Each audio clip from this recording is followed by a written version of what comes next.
deben ser examinadas, y nosotros simplemente hemos querido pues reflexionar sobre ellas, porque al fin y al cabo cualquier paso que demos hacia el futuro será más seguro en la medida en que vaya precedido de una serena reflexión sobre las consecuencias de ese paso que vamos a dar. No me entretengo más, que no es interesante lo que yo tengo que decir, y sí lo que nos van a contar ahora.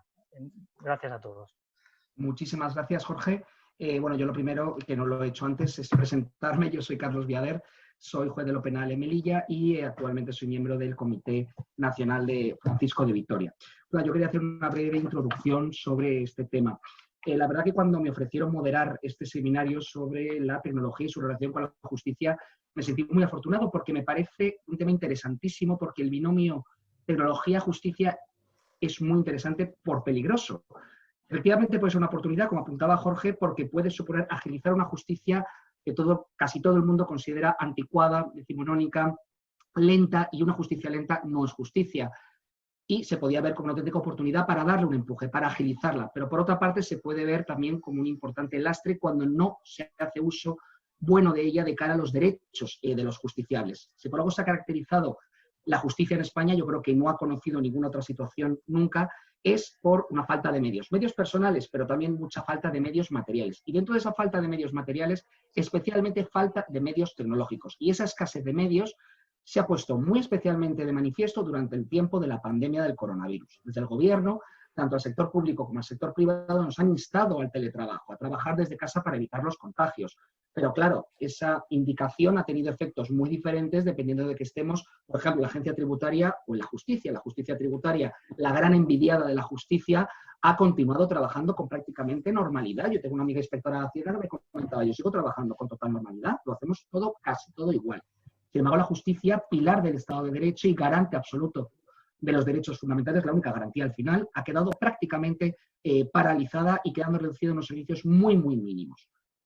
Desde luego, esta falta de teletrabajo, además, tampoco ayuda al hecho de que la justicia sea una competencia transferida a las comunidades autónomas, que ha determinado que la incorporación a la digitalización haya seguido ritmos diferentes y asimétricos. Algunas comunidades autónomas no han podido teletrabajar en absoluta. Otras comunidades autónomas han podido hacerlo los jueces porque tenían Surface, pero los funcionarios no podían. Otras podían funcionarios, jueces y fiscales, pero sin embargo las aplicaciones informáticas eran muy deficientes y como consecuencia de eso no han podido soportar la carga, absorber la carga de teletrabajo y su incremento durante el estado de la pandemia. Pero el denominador común ha sido que ya estemos en una comunidad autónoma con competencia transferida o ya estemos en territorio ministerio, que es como llevamos en la jerga de justicia a los territorios que no tienen transferida la competencia de justicia. El denominador común ha sido que el teletrabajo ha sido mínimo y muy difícil de implantar y tardío en todo caso. El Real Decreto Ley de Medidas para la Administración de Justicia por el Coronavirus, en su artículo 19 prevé que de forma preferente la mayor parte de las comparecencias y actuaciones judiciales tienen que ser realizadas de forma telemática. Pero quien haya ideado esta previsión, que en la teoría puede sonar muy bonita y muy práctica, desde mi punto de vista, desde luego, pone de manifiesto que no se tiene mucho conocimiento de cuál es la realidad judicial del día a día. Por una parte nos encontramos, como apuntaba también Jorge, el problema que tiene esta práctica preferente de forma telemática de los juicios en general. Yo creo que no hay ningún problema en los juicios con práctica probatoria exclusivamente documental, algunos civiles, contenciosos administrativos, incluso, por ejemplo, en el ámbito penal, en las conformidades. Pero, sin embargo, cuando estemos hablando de la práctica probatoria personal, testificales, interrogatorio del acusado, pericial y su ratificación en el acto de juicio oral, que la norma general sea que tenga que ser telemático, afecta directamente al derecho de defensa del acusado como consecuencia de que socava el principio de inmediación como principio fundamental de valoración de la prueba. Y creo que en juicios en los cuales se están dilucidando penas de prisión es un disparate que se haga todo mediante una multivideoconferencia. Es verdad que se excluyen los juicios penales por delitos graves, pero yo que estoy en un penal, por ejemplo, puedo llegar a dilucidar y a resolver juicios con hasta 20 años de prisión por concursos de delitos. De tal manera que yo tenga que estar resolviendo una sentencia de 20 años de prisión y que el testigo esté en un lado, el perito esté en otro, el juez en otro y el letrado en otro, desde luego si yo fuese el acusado no me haría ninguna gracia, si fuese el letrado tampoco. Y luego estamos partiendo de que las multivideoconferencias funcionen, pero es que a día de hoy, cualquier videoconferencia que se haga, que aquí en Melilla, por ejemplo, son constantes, siempre plantean problemas. Que si no se oye en un sitio, que si no se oye en otro, que si es que el sonido se corta, que es que no se ve, que es que la sala de vistas donde se quiere hacer la videoconferencia está ocupada, que es que el teléfono de la sala no funciona, que el sistema de videoconferencia es incompatible entre una sala y otra. Es decir, 1000 problemas. Si esos problemas se plantean con una videoconferencia normal y corriente, ¿qué nos va a suceder cuando tenemos que hacer multivideoconferencias y todo preferentemente se haga por vía telemática? Por otra parte, ¿cómo se verifica la identidad del deponente? ¿Cómo se puede garantizar la seguridad y la integridad y la confidencialidad de todo lo que se graba? ¿Cómo el juez puede garantizar la publicidad de la vista y cómo pueden gestionar el público? Cosa que sí que se puede hacer en una vista personal. Con todo esto, desde luego, y ya resumiendo y concretando y finalizando, la idea de la tecnologización y la digitalización de la justicia es muy buena idea, pero siempre restringiéndola a determinados ámbitos judiciales en los cuales sea factible, con prueba documental o comparecencias, por ejemplo, que no tengan que ser grabadas, pero esta buena idea se choca de frente con una justicia carente de medios, y especialmente de medios tecnológicos, con unos planes de choque del Ministerio de Justicia y del Consejo General del Poder Judicial que parte del coste cero y sin una partida presupuestaria ni inversión para esta digitalización real de la justicia para convertirla en una justicia del siglo XXI. De tal manera que tal y como están las cosas y cómo van a estar con la presumible crisis económica a la cual nos vamos a tener que enfrentar, la justicia se puede ver como una oportunidad, pero también, en casi mayor medida, como una amenaza. Así que después de esta pequeña introducción, pasamos ya a los ponentes. Quiero presentarlos con un poquito más de detalle. En primer lugar, nos acompaña Borja Atsuara Varela. Saluda, Borja. Hola. Gracias, Borja. Borja, madrileño, se licenció en la Universidad Complutense en el año 1988. Actualmente es profesor, abogado y consultor, experto en Derecho y Estrategia en Comunicación Digital. Ha sido vocal del Consejo Asesor de Innovación del Ministerio de Justicia, director general para el desarrollo de la Sociedad de la Información y director del Observatorio de las Telecomunicaciones y de la Sociedad de la Información. Asimismo, es miembro de la Asociación de Expertos Nacionales en Abogacía Digital y patrono de la Fundación España Digital. Y finalmente, por lo que muchos lo conoceréis, ha sido director general de Red.es. Así que es un auténtico privilegio tenerte con nosotros, Borja. Adelante. Bueno, pues nada, el privilegio es mío y muchas gracias por la invitación a participar en este foro que veo que ha despertado mucho interés y me alegro. Voy a empezar por una anécdota que me contaba mi padre hace muchos años, y es que un general visitaba un acuartelamiento y entonces había que hacerle unas salvas que las mandaban las ordenanzas, ¿no?, como bienvenida. Pero resulta que llega el general y no hay salvas de bienvenidas.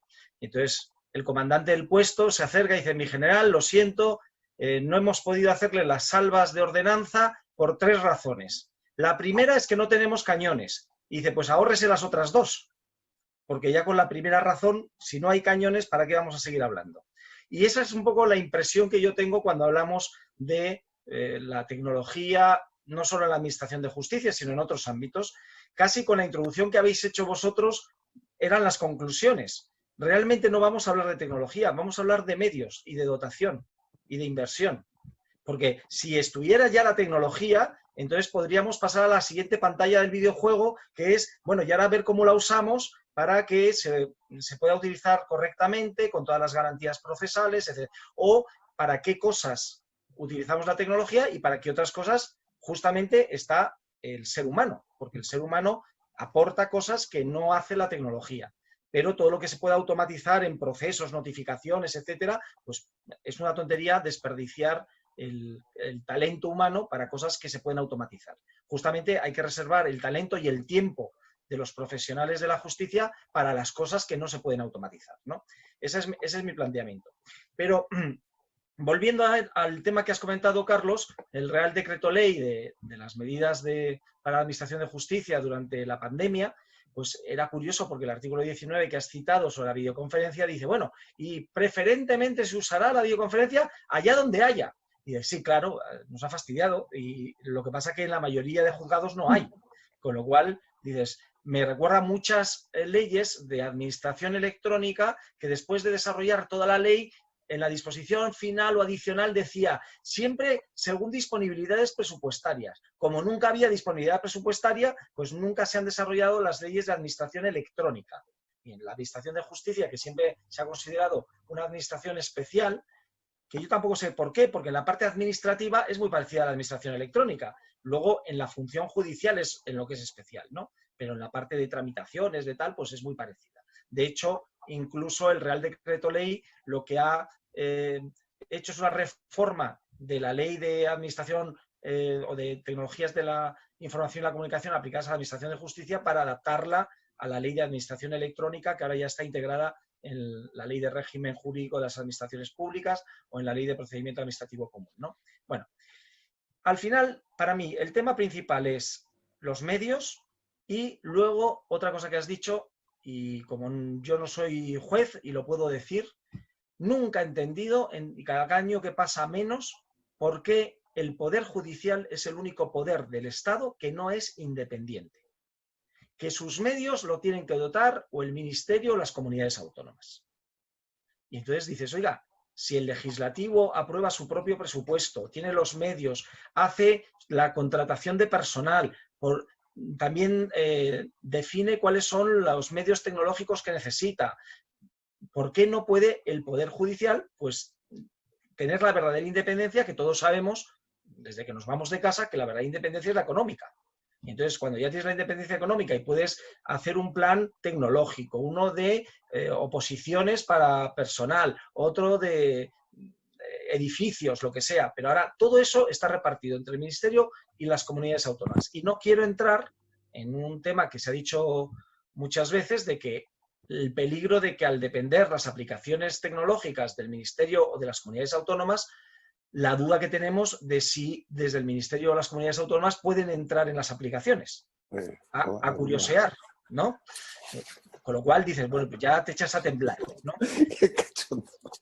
Bueno, total, que voy terminando. En cuanto a oportunidades y amenazas, obviamente, como decía en un artículo que escribí ayer, al final yo tengo que ser partidario de la tecnología. Llevo más de 20 años dedicado a esto y yo soy pro tecnología. Eso no me cabe la menor duda. ¿Que va a haber muchos problemas? Pues sí, como en todo en la vida, lo que habrá que hacer es ver para qué sirve la tecnología, en qué aspectos o en qué trámites pues se puede aplicar y sobre todo los usuarios ven que les vale, que les sirve, porque un servicio es servicio si te sirve para algo. Y si no te sirve, es mejor hacerlo como lo venías haciendo, ¿no? Que eso es una cosa que no han entendido muchas administraciones, que al digitalizar los procedimientos los han complicado. Y realmente la ley de administración electrónica era de simplificación administrativa, ¿no? Pero, insisto, yo veo más oportunidades que amenazas y sobre todo que es que no hay marcha atrás. O sea, una vez inventada la tecnología no se puede desinventar y por mucho que arrastres los pies, pues al final llegará un momento en que tengas que ponerte y decir, oye, ya he aceptado que estamos en el entorno digital, ahora vamos a ver cómo usamos bien la tecnología y cómo no la usamos mal, ¿no? Y todo lo que habéis dicho, pues problemas de identificación, de publicidad, por ejemplo, para mí la publicidad es muy importante, pero ahora hemos tenido un problema de publicidad porque solo han podido entrar 100 personas, pero es que por internet te pueden conectar, incluso hacer un canal de YouTube para que vea el juicio de todo el mundo, igual que se hizo con los juicios del Procés a través de la televisión, o sea que tecnológicamente eso no es un problema, es una cuestión de organizarlo bien, ¿no? Con lo cual, como conclusión, yo soy partidario de la tecnología, he trabajado además desde Red.es, pusimos en marcha el programa Use Más Red, que era justamente la grabación de las vistas para incluso que se pudieran alojar en la nube para que no tuvieran que estar haciendo copias de CDs, etcétera. O sea, hay muchísimas cosas que hacer, la digitalización de los procesos desde el registro, se pueden hacer muchísimas cosas para justamente quitarle trabajo a los funcionarios de la Administración de Justicia y que el talento humano se dedique justamente a lo que le es propio y no pierda el tiempo en cosas que se pueden solucionar. Con lo cual, bueno, lo dejo aquí como intervención inicial, pero yo soy partidario de la tecnología y lo único que hay que hacer es pues hablar y sentarnos. Dicen que el Tribunal Supremo ha dicho públicamente que no, que la tecnología y las videoconferencias no se carga el principio de inmediación. Sé que es un debate que habrá que resolverlo y sé que no, a lo mejor no hay que hacer la videoconferencia para todos los casos y reservarlos pues para temas en que la presencia no es esencial para la valoración de la prueba, por ejemplo, ¿no? Yo, desde luego, como justiciable, prefiero que me vea en persona el juez, el fiscal, mi abogado, a no que sea a través de una pantalla. Pero ya sabéis que en Tailandia acaban de condenar a muerte por videoconferencia. Entonces, pues yo creo que no es un buen ejemplo lo de Tailandia, ¿no? Bueno, lo dejo porque, aunque no me haya llamado el orden, creo que ya estoy sobre no, el horario. perfecto, ¿eh? Estás ajustado muy en el tiempo, Borja. Venga, Gracias. Carlos. Muchas gracias. Ahora nos acompaña Paco Rosales Salamanca, sevillano y notario de los Palacios y Villafranca en la provincia de Sevilla. Es experto en materia de seguridad tecnológica, protección de datos y fe pública, y lleva el blog que os recomiendo, la verdad, que lo está mirando estos días, está fenomenal, tiene muy buenos artículos, www.notariofranciscorosales.com. Francisco, Paco, tu turno. Bueno, pues muchísimas gracias, Borja. Luego ya te diré. Yo de la falta de medios no voy a discutir, ya se ha hablado y ya está. En todo caso, en el ejército la falta de medios se suple con recursos. Yo iba a hablar de la temporada primavera-verano de las togas, y creo que debemos de discutir si es necesario celebrar los juicios en togas, sin togas, de primavera, de verano, en pelotas. No pasa nada. Son meras formalidades, no formas. Lo que creo que no cabe es la discusión sobre la necesidad de utilización o no de la tecnología. La tecnología está aquí, el que no lo quiera, pues que se aguante. En todo caso, también de tecnología fue el fuego cuando lo descubrimos, ¿no? Hablemos de la sociedad digital, ¿no? Vamos a cambiar un poco.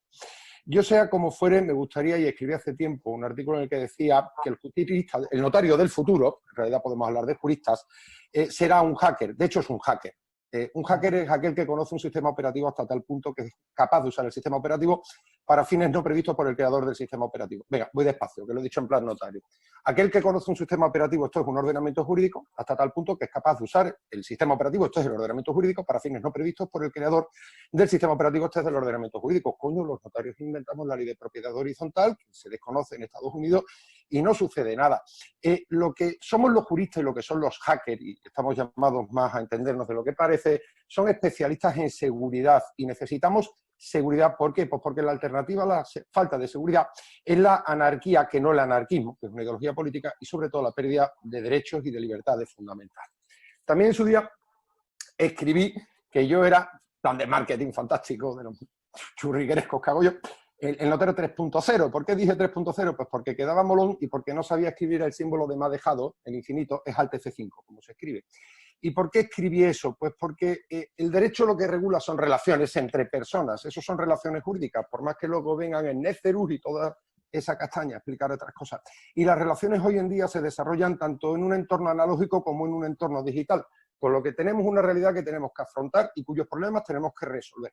Y para resolverlo, yo me acuerdo, hace mucho tiempo, le escuché a Borja una frase que suscribo 100%.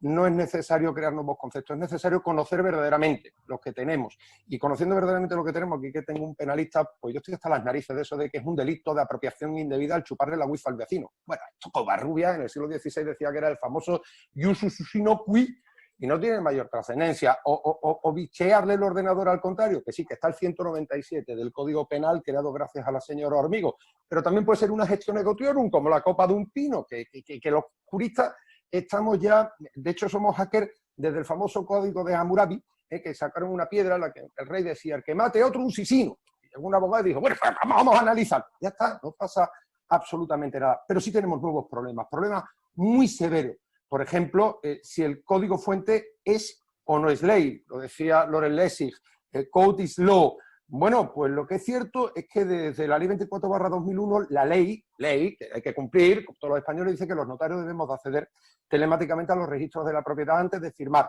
una escritura pública. Pues llevan para 19 años y no accedemos porque no les sale de las narices a los señores registradores, que dicen que es imposible el dar publicidad registrada. Al parecer, es una sentencia muy curiosa del Tribunal Supremo condenando a un notario en base, por otra parte, a un perito de parte del Colegio Nacional de Registradores. Sin ir más lejos, la famosa ley de jurisdicción voluntaria del año 2015 que dice que los notarios autoricemos una escritura de matrimonio, de divorcio, que inmediatamente la vamos a notificar al registro civil. Bueno, el día que tengamos ordenadores en los registros civiles, mientras tanto por correo certificado con acuse de recibo.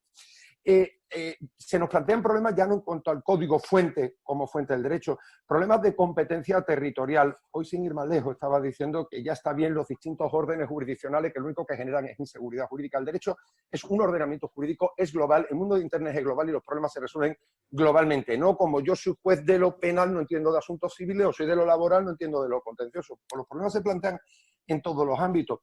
Sobre todo el primero que yo, perdonad que os dé caña a los jueces, es el ámbito territorial, ¿no? Competencia de otro, me quito el marrón de encima. Yo la primera vez que di una charla, me tocó darla sobre la gestación subrogada. Tenía un catedrático de Derecho Constitucional y uno de político, yo notario de público, y dice, pues yo aquí que pinto con estos dos tíos. Y al final lo resolví de una manera muy fácil. Yo, mira, yo como notario esto lo veo, la gestación subrogada, de una manera muy sencilla. El otro día vi en la tele una pareja de Valencia que con una empresa de Barcelona, a través de un host en California, donde está permitida la gestación subrogada, concertaba un contrato de gestación subrogada en México, donde se explotaba a chavalas de Chiapas y se pagaba en Bitcoin. Ni que decir tiene que ni niño, ni Bitcoin, ni su puñetera madre. Y yo ya, bueno, yo esto ya me imagino en un juzgado cómo va a ser. Lo que yo me pregunto es, como notario, ¿cómo puñetas autorizo yo esa famosa escritura pública? Pues bueno, se me plantearían muchos problemas. Uy, mira, voy por una vez en mi vida dentro de tiempo. Como los juristas tenemos que hablar de seguridad, y vuelvo a repetir que sostengo que los juristas somos hackers de las leyes, debemos empezar a ser hackers del mundo informático. Me acuerdo hace tiempo que di un tuit en el que decía que teníamos que empezar a aprender en las oposiciones de notaría, yo hablo de mi profesión, creo que los jueces también, pues de lo que es Shodan, de lo que es Nmap, de lo que es un ataque de DDoS, si queréis, antes os he contado en privado una anécdota, y un abogado de Valencia, muy amigo, me decía, ese día los notarios estarán en el mundo en el sitio que les corresponde en el mundo digital. Desde luego ya está bien de decir que tienes localizada a una persona por la IP, porque he dicho que chuparle la wifi al vecino lo hace cualquier niño, el niño rata que está jugando conmigo al Call of Duty hace un ratito, ¿no?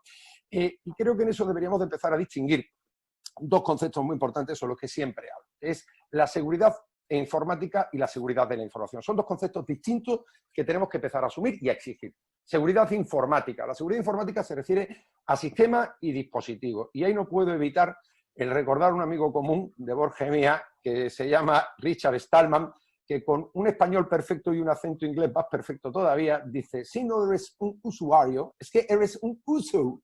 Claro, eso parece que es una broma, pero lo que te está diciendo Richard Stallman es que el grave problema que tenemos en la sociedad digital es que el hombre, de ser sujeto de derechos, cada vez más es un objeto de derechos. Y si eso no escandaliza a alguien, es que todavía no nos hemos enterado de qué está yendo el mundo. Lo que es cierto es que aquí necesitamos, y lo defiende Richard Stallman, es software libre, no software de propietario. ¿Cuál es la diferencia? En inglés se habla de free software. No es un software que se pague o que no se pague. Es necesario un software cuyo código fuente pueda ser analizado, porque si no, no vamos a hacer nosotros lo que queramos hacer, sino lo que nos deje hacer un programa. Y eso en un juzgado parece muy bonito, pero pobre del desgraciado del abogado que quiere utilizar un Mac con el sistema operativo iOS y presentar una demanda en Pages, porque ya nos volvemos locos en un juzgado donde el Tribunal Supremo regula hasta el tipo de la letra que hay que utilizar para hacer un recurso. Hablamos del derecho de inmediación, pero a mí el derecho de defensa me mola muchísimo más. Por cierto, discrepo profundamente que la inmediación deje de existir por el hecho de que una persona esté en videoconferencia. Aquí estamos 5 personas en distintos lugares y en cuanto al condenado a muerte en Vietnam, siento decirlo, pero telemática o no telemáticamente, este señor, como el chiste, ¿no? Oiga usted, tu mujer ha fallecido, no me joda, no, ni me joda ni más me joda, que está muerta, que es que está muerto aquí. Bueno, lo siguiente que tenemos que hablar es de la seguridad de la información, que se refiere a la información en sí. Y para que haya seguridad de la información, por cierto, estoy utilizando conceptos que di en un cursillo de hacker hace 6 años, ¿eh? Es necesario que la información sea íntegra, esto es, que no se vea alterada. Para eso existe una cosa, se llama el sello de tiempo, está regulado en el reglamento IDAS 910-2014, que debería de estudiarse obligatoriamente, y siento decirlo, vergonzosa alguna sentencia del Tribunal Supremo que desconoce estos conceptos. Es necesario que la información sea trazable, esto es, se sepa el origen y que se sepa la fecha. Usted, el concepto de sello electrónico y de firma electrónica está regulado en los artículos 45 y 25 del reglamento IDAS 910-2014, que distinguen los simples de los cualificados. Y aquí todo el mundo acepta los simples sin ningún tipo de problema. Es necesario que la información esté disponible. Esto es, que no se caiga el sistema. Lo que antes estabais hablando de que si yo no tengo ordenador en el juzgado, la falta absoluta de medios pero una vez un abogado hace muchos años, amigo mío, Paco, ¿tú qué entiendes de informática? Oye, ¿cómo instalo el SNES en el Windows 3.1 pirata que me he descargado? No, la leche, pues eso es seguro. Solo digo que hace mucho tiempo en un grupo de hackers decían lo más fácil de hackear una empresa, el abogado. Es el que accede a todos lados y es el que con el mismo ordenador que trabaja en su casa y ve, en fin, películas de Heidi y películas tan interesantes como las que se ven todo el mundo por internet, luego se conecta a la empresa o se conecta a los juzgados. Es necesario que la información sea confidencial. Esto es que no llegue a mano indebida. Hombre, está la famosa Guardia Civil que ha salido hace un par de días, pero a mí me gustaría que alguien me explicara cómo es posible que un sistema operativo como es LexNet esté en manos del Ministerio de Justicia, que, salvo error por parte mía, perdón por mis errores en derecho procesal, pero el Ministerio de Justicia es Poder Ejecutivo y no está en manos del Consejo General del Poder Judicial, que es un organismo independiente. Coño, no te rías. Y luego, por lo demás, es necesario que la información sea auténtica, esto es, que sea veraz, y en eso, perdonadme la propaganda, que aquí tengo mi camiseta de Impaco Chain We Trust, estamos los notarios, y porque algo coste digitalmente, lo único que prueba es que costa digitalmente. Creo que me estoy pasando de tiempo. No, vas bien, Paco. Lo llevo cronometrado. Vale, pues me gustaría solo dejar, no sé si luego para el debate, dos grandes problemas que se avecinan para la Administración de Justicia. Uno es el tema de la inteligencia artificial, que si queréis os pongo un breve ejemplo, y el otro es el tema de los smart contracts o contratos autoejecutables. ¿Me da tiempo a exponer lo que es la inteligencia artificial muy brevemente? Vale, pues solo en cuanto a la inteligencia artificial es algo distinto a lo que yo voy a poner. Y es un problema que tenemos en España y se habla de los ciberjueces, los jueces robots, etcétera. Antes hablaba con Natalia de que, lamentablemente, no lo digo con ánimo de ofender, sino con un dolor profundísimo, la Administración de Justicia es cada vez menos justicia y más administración. Y yo siempre planteo la misma pregunta, y es como ningún abogado ni ningún juez ha recurrido en España un sistema que tenemos desde hace muchos años, y es el pobre señor que va con su coche, hay un radar fijo que le tira una foto porque va a 70, donde hay un límite de 60, esa foto se manda telemáticamente a León, un sitio, no sé quién era el presidente de gobierno en aquella época, donde una máquina ve la matrícula del coche, dice, este es el conductor, tal velocidad, tal conducción, esta es la sanción, coge, imprime la multa, tiene serigrafiada la firma del jefe de tráfico, autoentinta el sobre y te lo manda a tu casa, y acabas de recibir por correo una sanción administrativa en la que los dos únicos seres humanos que han intervenido son el que puso la cámara y el cartero que te la entregó. Pero tranquilo, que si no pagas esa sanción, esa misma máquina se conecta al Ministerio de Economía y Hacienda, donde rastrean todas tus cuentas y te embargan en un procedimiento en el que te han quitado tu dinero sin mayor intervención que el tío que intervino la máquina. Creo que por ahí hay una norma, la Ley de Régimen Jurídico de las Administraciones Públicas, Procedimiento Administrativo común, que nadie ha sabido discutir, y es la que impide que te impongan una sanción basándose exclusivamente en base de datos. Creo que el artículo 22 del Reglamento Europeo de Protección de Datos también lo prohíbe. En todo caso, no entiendo cómo esto no es un auténtico escándalo. Pero, perdón, me están llamando por teléfono. En fin, creo que debate mucho. En todo caso, eso no es inteligencia artificial, pero sí por lo menos creo que he metido en tiempo 18 debates posibles. Perfecto. Muchas gracias. Ahora es el turno de Natalia Velilla Antolín, miembro del Comité Nacional desde el año 2017, compañera de comité y también parte de la sección de formación. Madrileña, se licenció en Derecho IADE por la Universidad Pontificia de Comillas en el año 97 y actualmente, como indicaba anteriormente, es magistrada de adscripción territorial en la Comunidad Autónoma de Madrid, concretamente de los juzgados de lo social, y además desempeña un refuerzo en la audiencia provincial en sección de familia. Ha realizado un máster universitario en Derecho de Familia, ponente en diversos cursos en el Consejo General del Poder Judicial, en el Ilustre Colegio de Abogados de Madrid y de Coruña, y en las universidades Europea, Complutense y Carlos III de Madrid. Ha publicado en diversos medios de prensa y así como en editoriales como pueden ser Sepin y Gendog. Natalia, adelante. Hola, buenas tardes. Pues nada, muchas gracias por contar conmigo también como la única magistrada de la mesa. Pues yo deciros que me habéis pisado casi todas las cosas que iba a decir en mi ponencia, lo malo que tiene hablar en último lugar. Sobre todo Carlos en su introducción ha hablado de muchas cosas que yo ya iba a hablar, pero bueno, me remito a lo que ha dicho Carlos, con el que estoy de acuerdo en todo. Hace poco escribí un artículo en Ley de Derecho que se llamaba Juicios digitales, sin garantías procesales no hay juicio. Ha sido un artículo controvertido, ha tenido más gente que le ha gustado, pero ha tenido muchos detractores. Y uno de los lugares donde lo compartí tuvo un comentario de un usuario desconocido de Internet que me tocó el alma. Dijo que seremos víctimas de una justicia que no se respeta a sí misma. Todos los ciudadanos somos víctimas de una justicia que no se respeta a sí misma. Y me hizo pensar, y realmente creo que esa es la clave.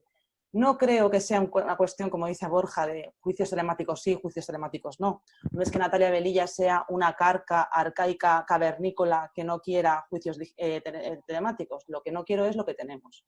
Y lo que tenemos es una administración de justicia que va en carruaje de caballos a la que se le pretende poner llantas de aleación. No es que se empiece la casa por el tejado, es que ni se ha empezado la casa. Y ya queremos avanzar en una administración de justicia en la que se cita con certificado con acuse de recibo y si el papelito rosa de correos no está incorporado, no se tiene por citada a la gente. Unos palacios de justicia en los que no hay wifi, funcionarios que no tienen ordenador personal ni VPN, por lo cual no pueden teletrabajar. Se siguen haciendo trámites tan absurdos como el apoderamiento a putacta presencial que paraliza el procedimiento durante meses hasta que se comparece en el juzgado. Puedo decir muchísimos ejemplos. Quienes trabajamos en justicia sabemos la cantidad de cosas que... No hay firma electrónica impuesta, hay unos jueces que la tienen, otros que no.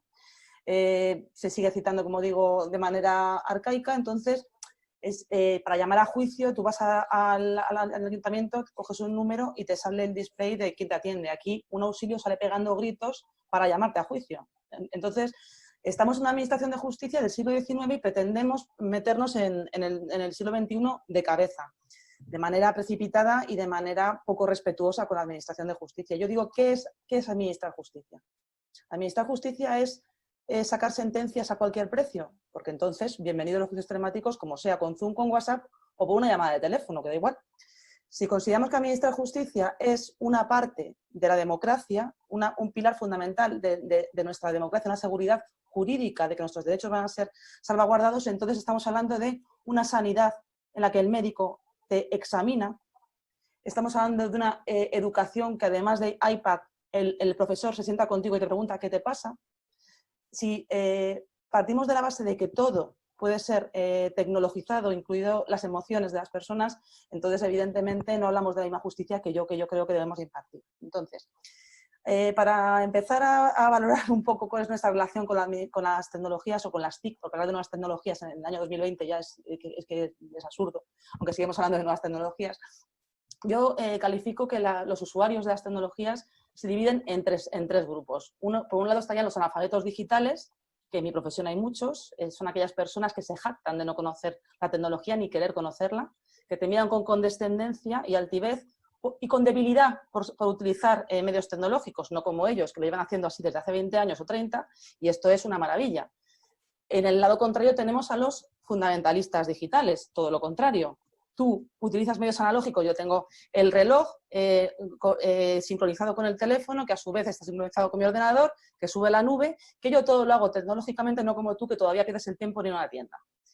Bien, pues ni uno ni otro yo creo que es una relación sana con la tecnología. Yo creo que la tecnología ha de ser interpretada como la interpretamos la mayor parte de las personas, que es como un instrumento a servicio de los humanos, no como un fin en sí mismo. Y esto se tiene que trasladar igualmente a la justicia. La justicia tecnológica, ¿a cualquier precio? No, a cualquier precio no. Lo primero está la seguridad jurídica, las garantías procesales y posteriormente hablaremos del resto de cuestiones. Yo digo sí a las tecnologías, pero no solamente a los juicios telemáticos, insisto. Digo sí a las citaciones telemáticas, a la implantación de la firma digital obligatoria, a la posibilidad de citar de manera, como he dicho, telemática y no a través de medios analógicos, la posibilidad de apoderamientos de alguna manera más razonable y no teniendo que asistir al juzgado a que te apoderen. Es decir, que la tecnología tiene que entrar, pero tiene que entrar primero por donde tiene que ser, que es como instrumento. Luego ya veremos respecto de los juicios telemáticos. Entonces, bien, respecto en tiempos de pandemia, los juicios telemáticos, la tecnología, ahora se ha venido con una varita mágica, con un Real Decreto Ley 16/2020, vamos a solucionarlo todo sin aportar ni un euro, por supuesto. Entonces ahora se me ha ocurrido, por una parte, inventarme que algunos procedimientos se hagan urgentes. ¡Hala, ya está! Los he convertido en urgentes, pues ahora ya eso va rápido. ahora voy a crear unos órganos judiciales COVID-19, que lo mismo te ven una modificación de medidas en un divorcio, que lo mismo te alzan una multa de la policía, que lo mismo te solucionan un ERTE. No lo sabemos, porque como no sabemos muy bien qué van a ser los juzgados que se encarguen de los temas del COVID, pues puede ser un juez navaja suiza, multifuncional, que además te pueda poner la sentencia in voce y por Skype. Pero bueno, vamos a ir realmente a lo que nos interesa, que es lo que dice el artículo 19 respecto de la posibilidad de utilización de medios telemáticos. Si lo que pretendemos es no contaminar a la gente o no expandir una epidemia, me parece razonable la utilización en la medida de lo posible incluso de los medios que tenemos para evitar presencias innecesarias de personas en los órganos jurisdiccionales. Es decir, si las partes en un procedimiento civil, por ejemplo, en un procedimiento básicamente documental, muestran su conformidad de que de alguna manera el juez les escuche por una vía telemática como es esta, como es el Zoom, pues yo no veo ningún problema, porque no habría una práctica de prueba realmente, tampoco una audiencia previa, por ejemplo, o una oposición a una ejecución hipotecaria en un juicio civil, etcétera. Es decir, sí que existe posibilidad de realizar algunas actuaciones, bueno, de manera urgente y en aras a no paralizar la justicia mientras que tengamos esta crisis sanitaria. Pero esto yo sospecho que no es realmente la verdadera finalidad de esta introducción sorpresiva de los juicios telemáticos. Dicen que han venido para quedarse. ¿Ves? Borja ha dicho la palabra que tanto digo. Han venido para quedarse los juicios telemáticos. Muy bien, ¿para qué? ¿Qué es lo que queremos? ¿Queremos modernizar la justicia? Seguro. ¿Queremos ponerle llantas de aleación al carromato tirado por caballos? No me lo creo. No creo que eso sea la finalidad de estos juicios telemáticos. ¿Queremos optimizar los tiempos en los juzgados? Yo voy a hablar de optimización de tiempos. Yo creo que los juzgados españoles, pero los jueces especialmente, somos los más rentables del territorio euro. Eso es así. ¿Por qué? Porque somos 11 jueces por cada 100.000 habitantes frente a los 21 de Europa. 5 fiscales por cada 100.000 habitantes frente a los 10 de Europa. Somos el tercer país de la OCDE en litigiosidad. Creo que solamente nos gana Rusia y no sé qué otro país en cuanto a nivel de litigiosidad. En los marcadores de la justicia para el año 2019, la Comisión Europea ha dicho que la media de resolución más o menos de asuntos en primera instancia en España es de 200 días. Estamos por debajo del tiempo de resolución de Francia, Italia o Portugal. Estamos más o menos cerca de la media en resolución. La pendencia no es excesivamente alta. En España tenemos una pendencia en los tribunales en la media europea. Por tanto, los jueces, hay algo aquí que es diferente, ¿no?, al resto de países. Y la respuesta está en 2 estudios del Consejo General de Poder Judicial de 2015 y de 2018. En 2015 se hizo un estudio por el cual el 70% de los jueces españoles, es decir, de 5.390 jueces en activos, el 70% se hallaba desbordado. En el año 2018 un 60%, parece que se redujo un poco, pero de estos un 20% de los juzgados españoles superaban el 150% de módulo. La mayor parte de ellos entre los juzgados de primera instancia y en los juzgados de lo social. Por tanto, ¿qué tenemos? Jueces desbordados a los que se pretende desbordar más. Esto es así. Y asumir los juicios telemáticos como una ventaja para la Administración de Justicia, aparte de saturar más a los jueces, no significa más que una pérdida de garantías. Hemos llegado a asumir que los fiscales, por ejemplo, acudan a las comparecencias de prisión por medios telemáticos, es decir, a través de videoconferencia por la ausencia de efectivos. Ya he dicho al principio que tenemos muy pocos fiscales por cada 100.000 habitantes. Pero hemos llegado a acostumbrar tanto a esta solución que es, desde mi punto de vista, inaceptable, que al final ya lo vemos como algo normal. Yo creo que nadie debería ser enviado a prisión con la petición de alguien desde una televisión. A lo mejor es que soy muy romántica. Tampoco creo que nadie deba ser alejado de su pareja en una orden de alejamiento con una persona que lo está pidiendo desde una videoconferencia.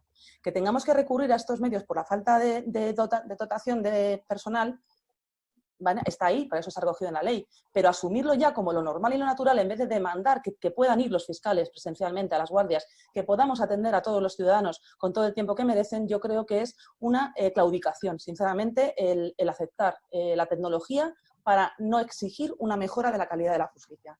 Y ya termino, en cuanto a los medios escogidos, ya lo ha dicho todo Carlos, yo tampoco voy a añadir mucho más. En Madrid, que es lo que yo conozco, nos han ofrecido la plataforma a través de la que estamos ahora hablando, que ya habéis visto el problema que hemos tenido, lo siento mucho por los que no han podido incorporarse, ya colgaremos esta ponencia grabada, pero a mí me han dado una cuenta de Zoom a mi nombre, a mi correo electrónico.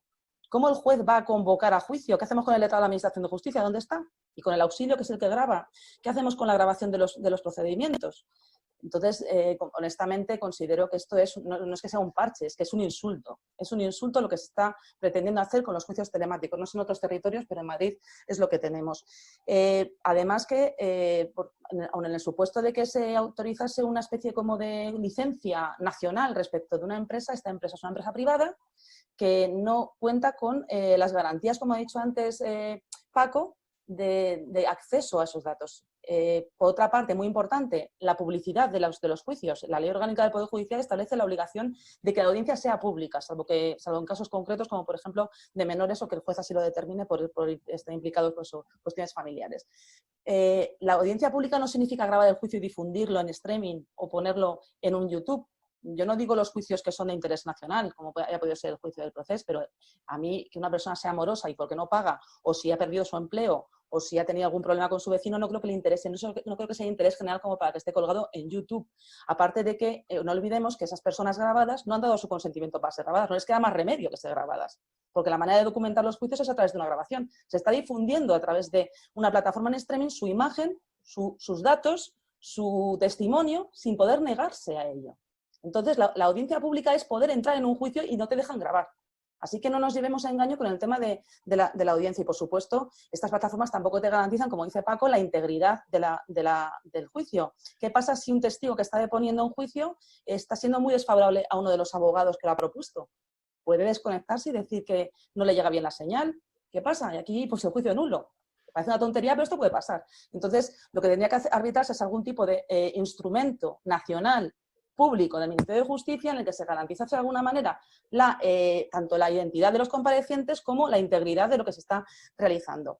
Por tanto, ¿juicios telemáticos sí o no? Natalia, ¿tú qué piensas? ¿Juicios telemáticos sí? Pues sí, depende de qué. Por COVID y por la pandemia yo ahora sería más flexible, pero para audiencias previas civiles, ejecuciones hipotecarias, juicios documentales como los contenciosos administrativos o algunos de social, por ejemplo, en los que no intervienen testigos, comparecencias sin prueba, vistas de medidas cautelares sin prueba, conclusiones orales, periciales de funcionarios públicos que pueden acceder desde sistemas cifrados también desde su propia administración, pero para la práctica de testificales o para la práctica de periciales de parte no veo posible esta práctica de prueba. Y no es un tema de mediación, es un tema de integridad. Respecto de cualquier juicio en el que exista, como digo, testificales, no es posible y hay que exigir un sistema de medio cifrado, restringido, que se garantice de alguna manera la integridad de lo que se está realizando. Y en algunos supuestos yo excluyo completamente los juicios telemáticos y lo lamento, que son en las exploraciones de menores, por ejemplo, o las exploraciones de presuntos incapaces.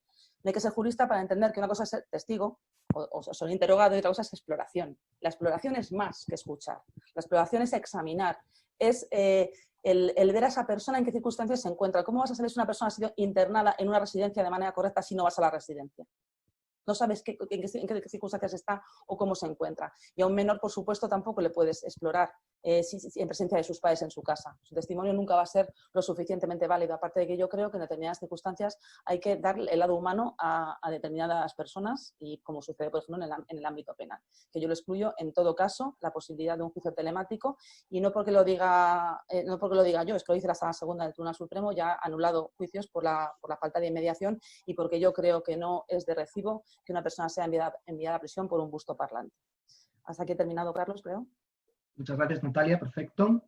Pues nada, voy a hacer un poco recuento de ideas. Yo creo que el denominador común que habéis señalado los tres es básicamente la falta de medios, ha existido especialmente Paco Rosales, en que está muy bien la digitalización, pero claro, y también lo he resaltado yo en la introducción, pero claro, contando con los medios para ello, pero incluso teniendo esos medios, como apuntaba Natalia, también se plantean muchos problemas, aun cuando todo funcionase perfectamente de integridad y de confidencialidad. Ahora me gustaría daros la palabra en el mismo orden para que podáis hacer indicaciones, observaciones respecto de lo que vuestros compañeros han indicado. Así que, Borja, tiempo de contestación a la demanda.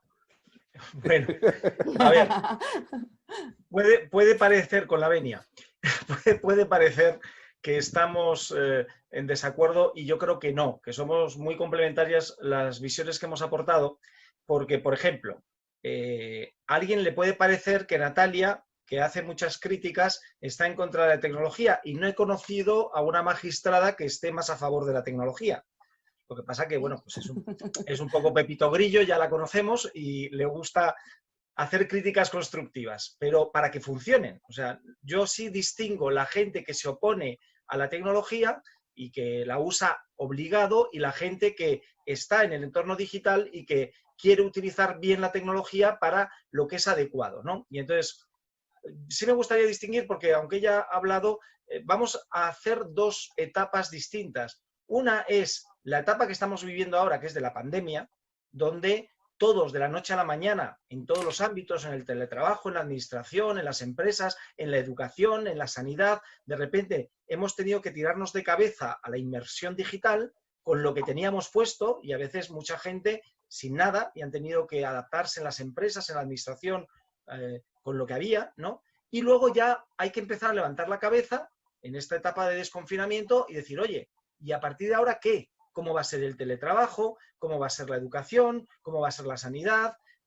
Al final dices, hay que pensar no solo porque parece que en otoño puede haber una recaída y a lo mejor incluso en Oxford ya todo el próximo curso va a ser telemático, ¿no? Y entonces dices, oye, aparte de ir a las terrazas, que está muy bien, ahora lo que hay que pensar es en estos meses prepararnos para ver cómo va a ser el próximo curso en todos los ámbitos, ¿no? Y entonces, en condiciones normales está claro que es mucho mejor el sexo que el cibersexo. Todos lo tenemos de acuerdo.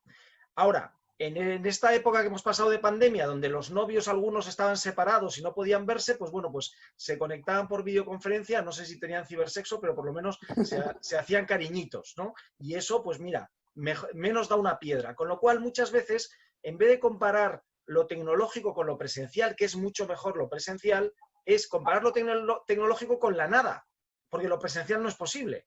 Y entonces dice, oiga, menos da una piedra, y como no podemos tener contacto físico, por lo menos vamos a hacerlo a través de las tecnologías, ¿no? Entonces, comparar, yo por ejemplo soy profesor, prefiero 1000 veces la formación presencial que la online, porque a mí me gusta ver a mis alumnos y cuando soy alumno me gusta ver cómo le brillan los ojos al profesor que está contando algo que le apasiona, que son los profesores que realmente te enseñan cosas.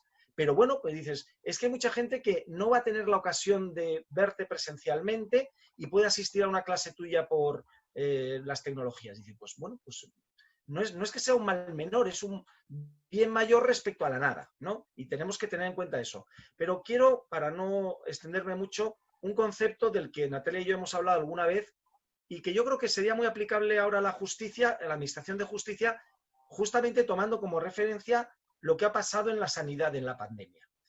Durante la pandemia, cuando estamos en el pico, ¿qué ocurría en los hospitales? Que según llegaban los enfermos, hacían triaje. ¿Y el triaje qué consiste? En primero decir, oiga, usted no está para ingresar, no venga a ocupar una plaza cuando hay gente mucho peor.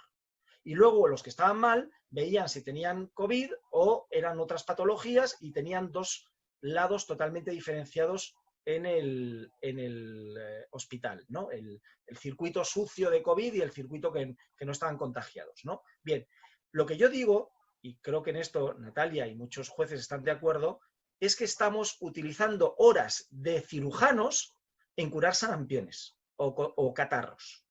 Y eso es lo que no puede ser. Estamos haciendo, aparte de que hay pocos recursos, estamos haciendo muy mal uso de los recursos que tenemos.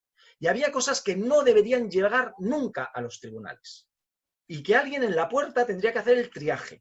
Y si se puede automatizar, porque es automatizable, que se automatice. Y que lo que necesita la atención de un juez o un magistrado o de un fiscal o de un letrado de la Administración de Justicia, que se dedique el tiempo que haga falta. Pero igual que los médicos. O sea, los médicos tienen que dedicarle tiempo a los pacientes. Pero hay muchas pruebas que pues ya están automatizadas y que se pueden hacer por otros circuitos y que no tienes que ir de sitio en sitio con la placa de rayos X porque ya se ve audiovisualmente a través del ordenador, etcétera, ¿no? Bueno, pues yo creo que cuanto más dediquemos los recursos disponibles en las cosas importantes, ¿no? Los recursos humanos en las cosas que se necesita, y dejemos la tecnología para justamente lo que es automatizable, que le permita al personal humano ganar tiempo, no perderlo en esas tonterías, para dedicárselo a lo que realmente es importante. Entonces, creo que sería muy importante copiar de la sanidad lo del triaje.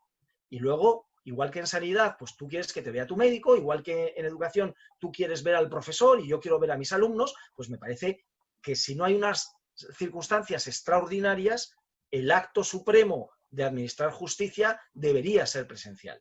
Eso es lo que yo creo y lo que yo quiero como justiciable, ¿no? Pero luego también tenemos que ver que en determinadas circunstancias excepcionales es mejor la parte telemática que la nada absoluta.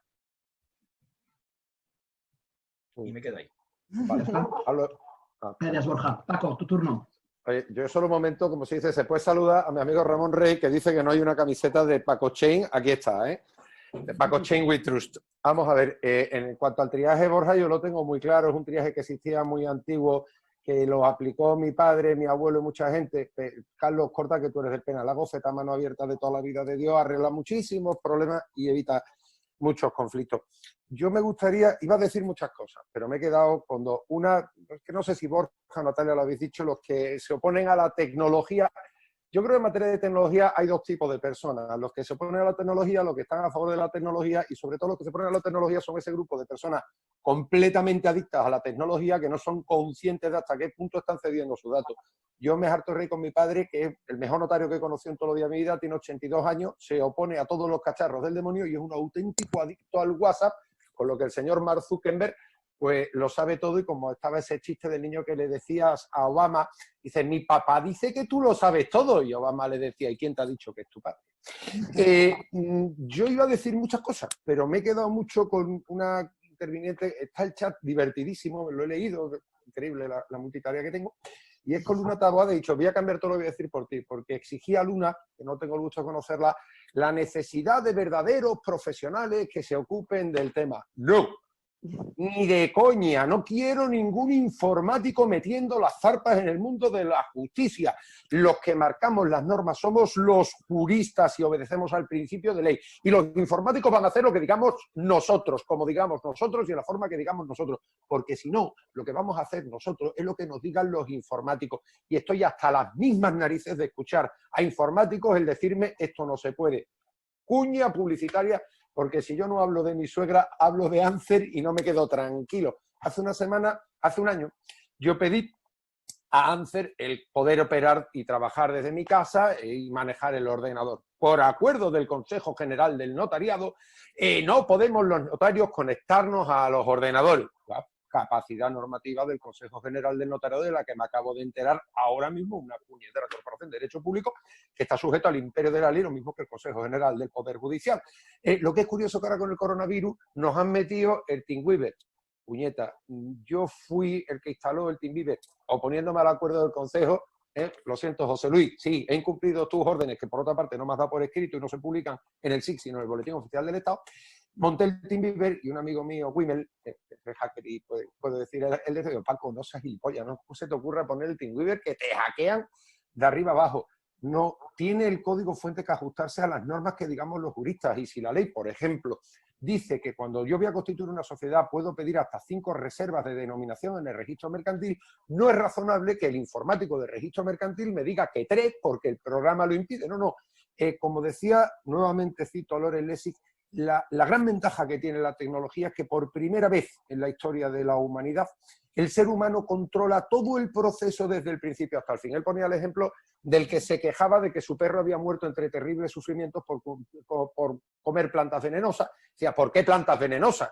¿Y tú por qué permites que tu perro muera entre terribles sufrimientos? Es una historia real. Se planteaba en un juego que se llama Real Life, en el que yo podía configurar, yo en Internet puedo configurar todo de cualquier manera, y lo que tiene que configurarse es conforme, digamos, los juristas, respetando derechos fundamentales y libertades públicas, que no sé cuántas veces lo voy a decir, que es lo que aquí nos estamos jugando. Si tengo brevemente tiempo, a mí antes Natalia también ha hablado de la asistencia, las personas capaces, hombre, de eso los notarios entendemos un poquito, porque nosotros estamos en esa línea en la que todos los días nos jugamos si es capaz o no es capaz para hacer testamento, o el poder, el tío que tenemos delante. Y yo, sinceramente, sí he hecho en falta medios tecnológicos que me ayuden más allá de mi apreciación. No sé si sabéis, para los que no seáis juristas, no sé si sabéis, a lo mejor algún jurista os enseño que en España está todavía en vigor el derecho romano, porque existe una regla que es la idea de la actuación conforme al bonus pater familiae. yo aprecio la capacidad de las personas conforme a la diligencia de un buen padre de familia, y a mí al gozar de algún elemento tecnológico que me permita saber si esa persona es más o menos capaz, en casos que tengo muy dudosos ante la situación de hacer testamento, pues la verdad me gustaría tener algo más que ese sentido común que me dio Emilio Gosalve, que me dijo, mira, la capacidad es muy fácil. Si un señor en el lecho de muerte, soltero y casado y con hijos, dice que quiere todo para la mujer y después para los niños, es capaz, aunque no pueda hablar. Y si es un señor soltero que no tiene hijos, que lo quiere todo para el sobrino que tiene al lado, esta sí te recita el Quijote, no es capaz. Hombre, me parece poco serio. Sí me gustaría demandar, me voy a meter un poquito con la LCCI, que nos pone a los notarios gratuitamente para la patria, el hacer un acta previa para conformar el consentimiento de las partes. Yo en su día defendí, más que estas tonterías de las actitas y de la CEIN y de la FIA y de todo el follón que tenemos encima, lo que es gamificar el mundo jurídico. Y puse un ejemplo muy sencillo de un juego, se llama el Larry Sue, que hay que ser viejo para conocerlo, en el que Larry iba detrás de la capitana que muslos en el barco del amor y tenía que pasar una serie de pruebas. Y en una de ellas pues se le aparecían una serie de misiles y un botón. ¿Qué hago? Toca el botón. Están los misiles. ¿Qué hago? Toca el botón. Bueno, decía el juego, es tu culo, tira para adelante. Y nada, afortunadamente los misiles no estaban armados. Bueno, pues nada impide que el consentimiento se pueda ir formando, pasando una serie de plataformas o fases en las que los conceptos económicos, los conceptos hipotecarios se puedan convertir en una especie de juego de plataforma que luego a su señoría le puede decir, usted, este señor no entendía las condiciones de la hipoteca, pero no pudo pasar el juego sin entenderla. Me harto de reír con todos los españoles que no han entendido lo que es el tipo de interés mínimo, lo que es la famosa cláusula suelo. Yo le digo a los clientes, a todos, su hipoteca tiene como mínimo un 3% de interés. Eso no lo entienden, pero lo que es el Euribor sí lo entienden. Me gustaría que alguno de los presentes me explique el Euribor, porque de entrada el Euribor lo que no es ni es un índice oficial y es, vamos, amigo mío, abogado, ya que hay jurista hacker, que ha demostrado como el Euribor es lo que determina un banco que él cree que es el interés en el que se presta. De hecho, el Euribor es negativo. Llevamos 2 años en el que por pedir dinero prestado te pagan interés, pero eso lo entendemos absolutamente todo. Nadie se ha planteado una cosa, ahora que está tan de moda la transparencia en la contratación, concepto que por otra parte yo en la ley no lo encuentro en una sentencia del Tribunal Supremo en el que yo adoro a Billy Wilder y a don Javier Orduña, menos en esa sentencia, 13 de mayo de 2013, donde se inventó el concepto de transparencia para todos copian y pegan, y luego incluso dice que son procedimientos muy sencillos. Había un juez, no sé quién es, que escribió en Confilegal que había que implantar un sistema de inteligencia artificial para procedimientos fáciles como el de los consumidores. Digo, anda, coño, la teoría general del consentimiento resulta que es algo sencillo. Hombre, ¿no será que son sencillas otra serie de cosas? Pues nadie se ha planteado cómo se consienten en masa con el botón de acepto las condiciones generales de cualquier aplicación, que dicen por ahí que hay un tío que una vez se leyó las condiciones generales de contratación de una app. Yo no lo conozco, a lo mejor resulta que sí. Debemos de recuperar la teoría general del consentimiento. De hecho, yo fui a una ponencia en la Escuela Judicial, termino, sobre Smart Contract, patrocinada por un lobby de la blockchain fantástico y magnífico, en el que dio una charla un miembro del Tribunal Supremo, cuyo nombre no me acuerdo, era de los conocidos, que estaba jubilado, y yo estaba babeando jurídicamente, porque de lo que habló fue de la teoría general del consentimiento, pero de la de verdad, de la FETEN, de la chachipiruli, de la que distingue el consentimiento yocandi causa del no yocandi causa. Y a mí dejarme de historia, y perdona Natalia, pero eso no necesita ni inmediación ni no inmediación, necesita dedicación y tiempo y atender verdaderamente a las personas en algo más de vámonos que nos vamos, de lo que los jueces, lo siento, sois tan víctimas como los notarios, porque tenéis que despachar a la gente en un determinado tiempo y tenemos que exigir no solo medios materiales, por supuesto, sino también medios humanos, porque 3.000 jueces o 3.000 notarios no damos abasto para la cantidad de cosas que hay. Espero no haberme pasado nuevamente de tiempo ni haberme buscado más enemigos de los que suelo. Muy bien, Paco. Natalia. Es que poco tengo que añadir. Estoy tan de acuerdo con todo lo que han dicho que me limito un poco a lo que ya he expuesto.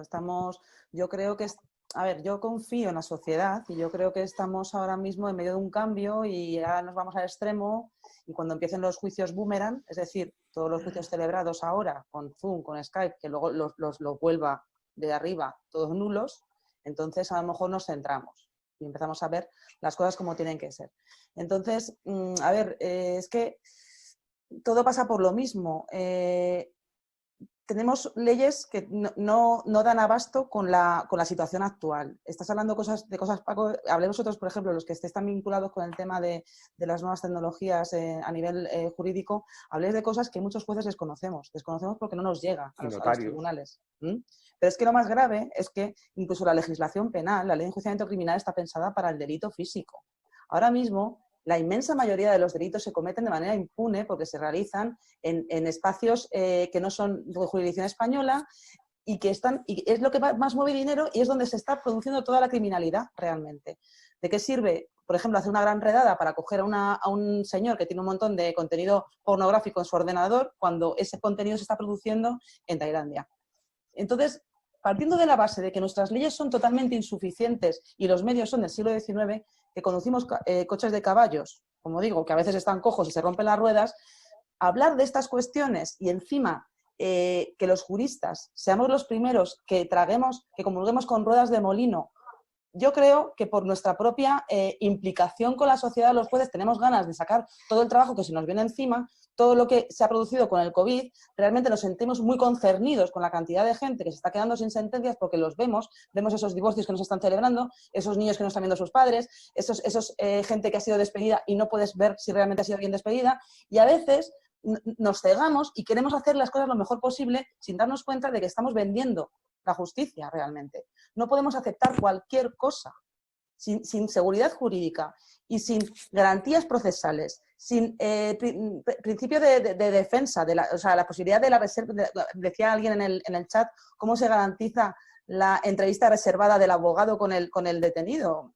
Si ese tipo de cosas que parecen nada, minucias no, es lo que sustenta nuestra democracia, es lo que sustenta nuestra civilización. Hemos llegado hasta aquí después de muchísimos años. No podemos, con ocasión de una pandemia, tirar todo por la borda porque lo importante es sacar trabajo, porque eso lo único que va a hacer es devaluar la justicia. Entonces, yo prefiero que no se celebren los juicios, en muchos casos, si realmente hay un riesgo real de pandemia, a hacer esta justicia. Como no puedo exigir que me hagan una justicia como la que yo quiero, hagamos lo que podamos, evidentemente. Otra cosa que también me gustaría destacar es también esos fundamentalistas de los juicios telemáticos en pro de la salud de las personas. Me gustaría preguntarles si han ido a tomarse una caña a una terraza ahora o si van al supermercado a comprar, porque va a resultar que los juzgados deben ser un foco de contagio impresionante, pero sin embargo las terrazas no lo son, las peluquerías donde te cortan la barba no lo es, ni tampoco las tiendas a las que puedes entrar con un 30% de presencia, o como te pasa con la vecina en el ascensor. Hay que ser también un poco, en ese sentido, esto de no voy al juzgado porque me puedo contagiar. ¿Va usted a misa, por ejemplo? O sea, es que lo digo porque tengo señalado la semana que viene ya juicios y ya hay algunos que tienen como miedo a venir. ¿Pero qué quieren que haga? O sea, en algún momento tenemos que empezar a celebrar juicios. Haremos todo lo posible porque la gente esté distanciada socialmente, por señalar con mucha más tiempo para que la gente no coincida, señalaremos menos, resolveremos menos, pero bueno, también no creamos que la tecnología ha de ser aplicada obligatoriamente para evitar que todo el mundo se contagie en los juzgados, cuando nuestra vida en otros aspectos sí que se está desarrollando. Entonces, con garantías, con cuidado y poco a poco. Y no por querer correr, cargarte absolutamente todo lo que hemos construido hasta ahora, porque si hay algo que sé desde que trabajo en justicia es que todo lo que se hace provisional se queda para siempre. Y si no, a la vista está, tú que sabes tanto de hipotecas, la famosa ley para la defensa de los colectivos vulnerables, que era para 2 años y ya va por la 5ª prórroga. Hasta 2022 se pueden quedar en las viviendas sin ser lanzados en una ejecución hipotecaria. Entonces, al final, todo lo que empieza provisionalmente se queda. Y o nos oponemos radicalmente a una tecnología de AliExpress, que es la que estamos teniendo, o de Mercadillo, o se quedará la tecnología de Mercadillo y con ello tendremos una justicia devaluada. Y cuando la gente empiece a darse cuenta de que sus juicios no tienen las garantías que esperaban, entonces nos llevaremos todos las manos a la cabeza. Sí, señora. Quiero añadir una cosa, Carlos, si puedo. A ver, que es que muy breve ya en esta parte. Primero, seguimos hablando de videoconferencia cuando en el Real Decreto Ley habla de presencia telemática. Entonces escribí un artículo sobre ese tema porque se puede hablar o de videoconferencia o de presencia, pero presencia y telemática al mismo tiempo es imposible. En las leyes de administración electrónica se distingue el canal presencial del canal a distancia. Y el canal a distancia puede ser por videoconferencia, audioconferencia, correo electrónico, lo que sea. Pero se ha utilizado, y es la primera norma, porque lo he buscado en el BOE, que utiliza un concepto que realmente es un concepto publicitario que utilizaron algunas empresas que fabricaban salas de telepresencia, que es una tecnología avanzada de videoconferencia para hacerlo en una sala de reuniones y que parezca que los otros están en la misma mesa. Entonces es una puesta en escena donde te da la sensación como si estuvieran en la reunión. Entonces, una de las cosas para empezar, ya que se insisten en hablar de telepresencia, sería que hubiera salas de telepresencia en los juzgados con todas las garantías y donde se certificara quién entra, el letrado de la Administración de Justicia pues hiciera su función, etcétera. Y no, como decía Natalia, que a un juez o magistrado le pongan una cuenta en Zoom. Eso no es telepresencia. Para empezar, muchas veces que el BOE se contagie de conceptos que son publicitarios, pues a mí me preocupa, porque en todas las otras leyes se habla de videoconferencia o audioconferencia. Con lo cual, la telepresencia no es una forma de presencia, no, es un acto de comunicación, que puede ser audiovisual, ¿no? O audio, solo una llamada, o por correo electrónico, pero son actos de comunicación a distancia. Eso por un lado. Segundo, me han preguntado por el chat y también quiero contestarlo, que qué pensaba yo de la aplicación de la inteligencia artificial. La pregunta que te quería hacer yo, que me parece muy interesante. Sí, bueno, pues a ver, como siempre, cada vez que se habla de inteligencia artificial es que nos vamos a la ciencia ficción. Y como Paco y yo hemos comentado muchas veces, la inteligencia artificial está en un estado muy incipiente, donde mucha gente habla de inteligencia artificial que son procesos meramente de automatización, que no es nada de inteligencia artificial, ¿no? Yo siempre lo digo que es comparable a la inteligencia humana, que tiene un cerebro que es el que se encarga, un cerebro muy básico, el reptiliano, que se encarga de los automatismos, de respirar, de la circulación de la sangre, etc. Luego hay otro de toma de decisiones y luego hay otra de inteligencia emocional, que yo creo que es a la que se refiere Natalia. Es decir, incluso la inteligencia artificial, que es todo lo que se está aplicando ahora a legislación, búsqueda de jurisprudencia, etc., es un asistente, pero no puede tomar nunca una decisión una inteligencia artificial. Siempre se necesitará un juez o magistrado que con la documentación que le pueda preparar y ayudar un asistente, pues luego diga, pues mira, esto me encaja, esto no me encaja, o quiero innovar, incluso quiero cambiar una línea jurisprudencial. Para eso están las personas, ¿no? Y sobre todo el conocimiento y la inteligencia natural.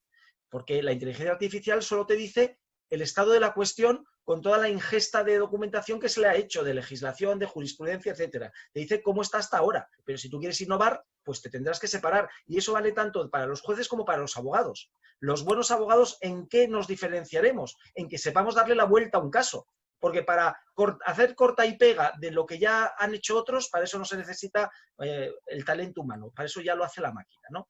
Entonces, yo sí veo, por ejemplo, que en las grandes macrocausas, ¿sabéis lo que cuando aparecen esos camiones y hay, yo qué sé, 20 libros de 10.000 folios cada uno? Si un magistrado quiere buscar un dato concreto, como no esté digitalizado y haya sistemas de procesamiento del lenguaje natural para buscarlo y tal, pues te puedes olvidar. O sea, como herramientas auxiliares. Eso es lo que hay con la justicia digital actual. El expediente digital famoso, que no sé, en algunos territorios son documentos sin indexar.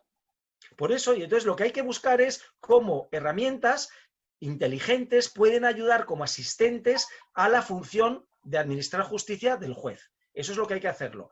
Y luego lo que me ha preocupado, una cosa que ha dicho mucho Natalia, porque es verdad, y además acabo de hacer un tema, un artículo sobre, lo hago todos los años, que es, estamos hablando de la tecnología en los tribunales, pero resulta que los malos, no los hackers, porque hacker, como dice Paco, es un experto en seguridad informática, igual que los juristas somos expertos en seguridad jurídica. Y luego un jurista puede dedicar su seguridad jurídica para el bien o puede dedicarla para el mal y hacer una trama de sociedades para blanquear dinero del narcotráfico, ¿no? O sea que, y hay hackers que se dedican al bien y hackers que se dedican a ser ciberdelincuentes, ¿no? Bueno, pero la ciberdelincuencia, según los informes anuales del Ministerio de Interior, resulta que frente a la criminalidad total, que hay un porcentaje de detenidos, de detenciones, no de condenas, que es inferior al 20%, estábamos en el 18%, o sea, hay una impunidad del 80% en el total de crímenes. En los ciberdelitos estamos en el 5% de detenciones. Que luego, además, hasta que se condenan, yo he estado calculando que debemos estar en el 1% de condenas de todos los ciberdelitos que se cometen. Y entre otras cosas, como bien ha dicho Natalia, porque la policía, en funciones de policía judicial, no tiene los medios para investigar esos delitos y los malos les llevan 20 vueltas, le dan 20 vueltas y están en Ferraris, mientras la policía y la Guardia Civil van con sus 600. Y entonces, o damos medios no solo para los juicios y las videoconferencias, sino para la investigación de los delitos, o está creciendo, en muy pocos años ha pasado los ciberdelitos de ser el 2%, ya estamos al 7% del total de crímenes en España. Y seguirá creciendo. Con lo cual, o vamos dotando de tecnología no solo a las videoconferencias, sino a la investigación de los delitos y a todos los pasos para poder luego administrar justicia, o los malos nos van a ganar por goleada, ¿no? Y por último, hay otra pregunta que me han hecho. Yo estoy a favor, por supuesto, de los sistemas alternativos de resolución de conflictos, sobre todo para esas cuestiones menores, que no deberían llegar nunca a un juzgado. Y que, como bien dice Natalia, que en familia se estén destinando recursos para cambiar la pensión de alimentos en 5 euros, es que eso es una vergüenza. Es una vergüenza, o sea, tendría que haber otros sistemas alternativos para resolver casos menores y que no merezca la pena. Eso, ¿sabéis quién lo tiene clarísimo? La agencia tributaria. No realizan campañas de inspección si no compensa la hora de inspector de Hacienda. Y entonces se dedican a los grandes fraudes, a las grandes bolsas de fraude. Y no se dedican a ir a perseguir a una persona por 20 euros que ha dejado de ingresar, ¿no? Entonces yo creo que también tenemos que tener muy en cuenta que al final la administración de justicia es un todo, y donde los abogados, la mediación, etcétera, podemos hacer mucho, y la tecnología puede ser un buen asistente y dejar a los cirujanos para las cosas importantes y no para estar curando catarros. Habla yo. ¿Cómo? Venga, yo en dos cosas voy con la inteligencia artificial. La inteligencia artificial la ha explicado bastante bien Borja.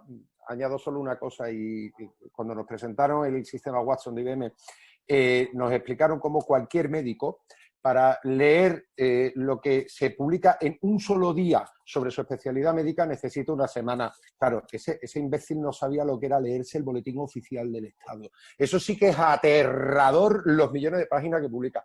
Lo que es cierto, no es broma, es historia real, que yo fui al juzgado de mi pueblo, los pueblos chiquititos, los jueces y tal, nos conocemos y tal, y fui a ver al juez, y era en realidad la secretaria judicial, pero aproveché para saludar al juez, oye, Fronito, tal, para arriba, para abajo y tal. Oye, Paco, ¿qué te pasa? Oye, qué fantástica esta ley del año 68 que regulaba las entregas a cuentas en la compra de viviendas sobre el plano. Sí, una ley fantástica, la verdad, se anticipó al concepto de protección. Acabo de dictar una sentencia fantástica basándome en esta ley. Serafín, la has cagado, hace un mes que la derogaron. No me jodas, Paco, digo, ni me jodas, ni más me jodas, que está muerta.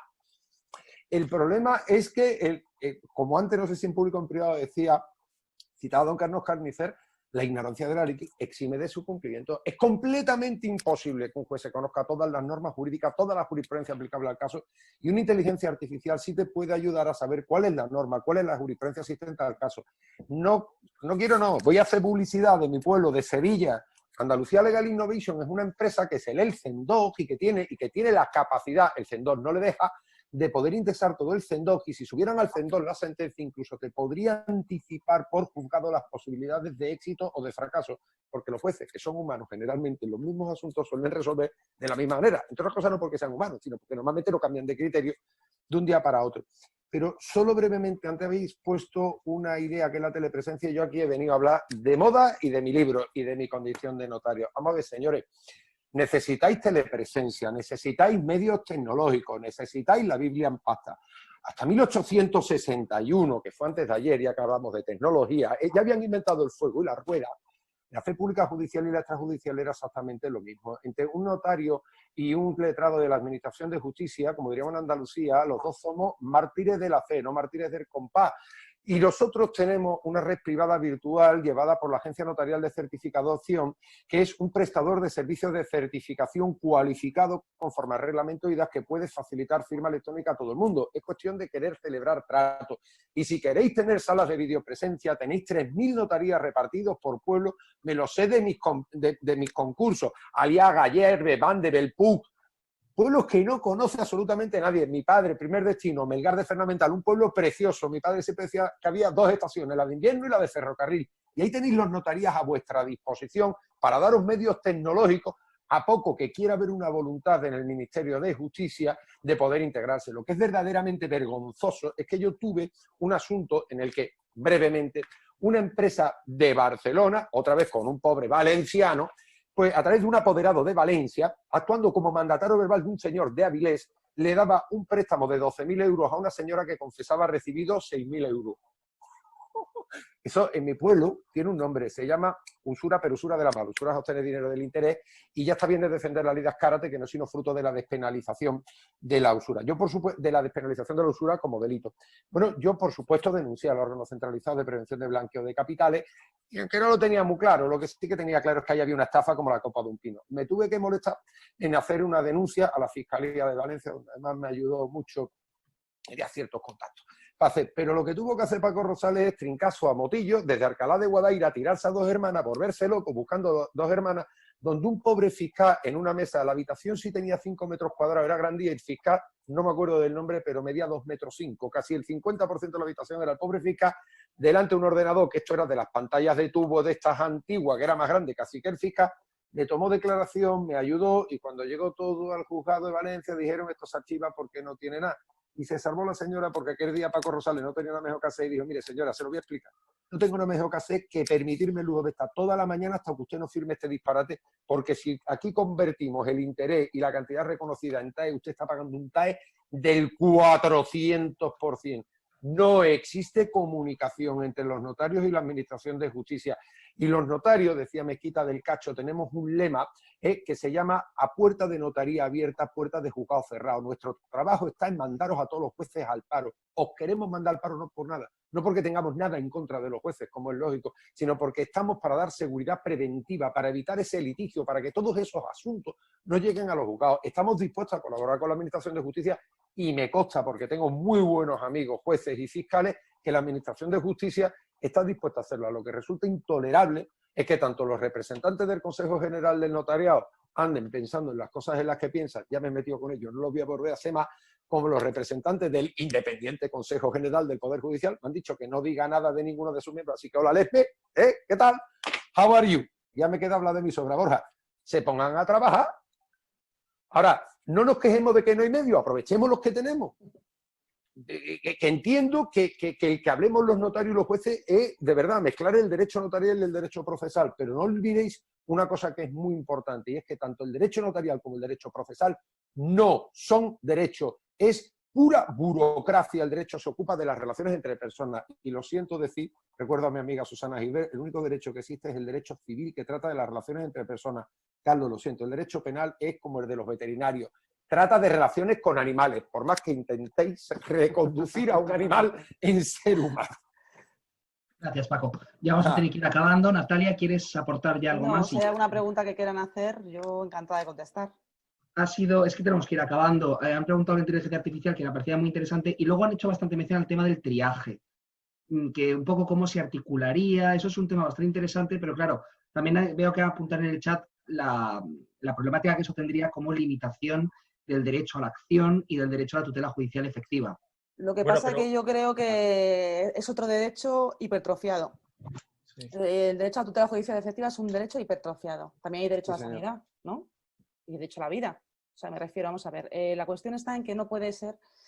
Lo que contaba Borja es lo que me pasó a mí recientemente. Yo estoy en la Audiencia Provincial de Madrid ahora, en la sección de familia, vimos un asunto, las 4 magistradas que componemos sala, en apelación por menos de 5 euros, 4,67 euros. Es decir, la jueza de primera instancia, los 2 abogados y 2 procuradores en primera instancia, más luego en apelación, con el recurso de apelación, sus 2 abogados y sus 2 procuradores, más luego 4 magistradas, más luego el letrado de la Administración de Justicia de la Audiencia Provincial, más luego todos los funcionarios por 5 euros. eso es tiempo que le estamos dejando de dedicar a otro procedimiento. Entonces, a ver, evidentemente, ¿dónde pones el límite? No es un tema de cuantía, es un tema de que yo creo que algo falla en el sistema cuando eso acaba en los tribunales. O sea, yo no digo que la gente se quede sin sus derechos, sino que los tribunales tienen que estar para garantizar los derechos cuando no hay otra solución posible. La mediación, evidentemente, en España ha pasado sin pena ni gloria. Hay verdaderos ideólogos de la mediación, yo soy una defensora tremenda de la mediación, pero no hay incentivos para que la gente vaya a la mediación. Y también es verdad que algunos profesionales, y no quiero decir exactamente en qué término ni quiénes, pero hay algunos profesionales que no les compensa, se cobra más dinero yendo a juicio en determinados aspectos. Eso, hablemos con claridad. Hay determinadas profesiones que ganan más dinero si van a juicio que si no van a juicio. Por lo cual, si tú dependes de determinadas profesiones para que te faciliten los datos para una mediación, por ejemplo, y no te los facilitan, ¿qué vas a hacer? O sea, eso a mí me ha pasado en los juzgados de primera instancia. Yo creo que la conciliación ante el Estado de Administración de Justicia, que está ahora mismo obligatoria en el social, puede ser una vía muy inteligente en materias de derecho dispositivo. Es decir, en civil, en mercantil, en familia.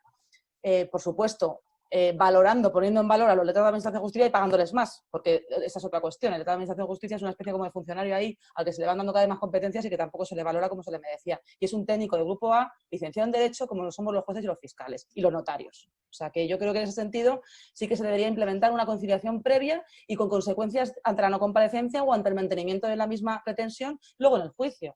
Con consecuencia me refiero en costas. Hay que optimizar los recursos que tenemos, no solamente dotar de más, sino los existentes, racionalizarlos. Lo que no puede ser es que todo se trate con la misma intensidad. 5 euros que 100.000 euros.